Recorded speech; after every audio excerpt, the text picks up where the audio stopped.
कोहमारा येथील देशी दारू दुकानाजवळ आढळला 27 वर्षीय युवकाचा मृतदेह।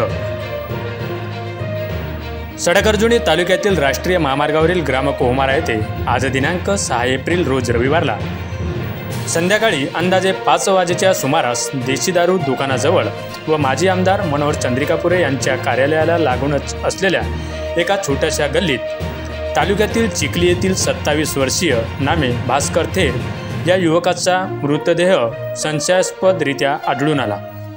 सध्या उन्हाळा सुरू असून अतिमद प्राशन केल्याने उन्हाच्या तीव्रतेने मृत्यू झाला असल्याची शंका परिसरात व्यक्त करण्यात येत आहे। विशेष म्हणजे कोहमारा येथे अगदी पहाटेपासूनच दारू उपलब्ध होते आणि त्यामुळे सकाळपासूनच मद्यप्रेमींची गर्दी जमा असते आणि त्यामुळे उन्हाळ्याच्या दिवसात अतिमद प्राशन करून मृत्यूच्या घटना अधिक घडत असतात। त्यामुळे संबंधित प्रशासनाने याकडे लक्ष देण्याची नितांत गरज आहे। भास्कर थेर या युवकाची प्राथमिक तपासणी केली असता मृत्यू झाल्याचे समजले। त्याचा मृतदेहाला शवविच्छेदनाकरिता ग्रामीण रुग्णालय सडक-अर्जुनी येथे पाठवण्यात आले असून शवविच्छेदन होईपर्यंत मृत्यू नेमका कशामुळे झाला हे कळू शकले नाही।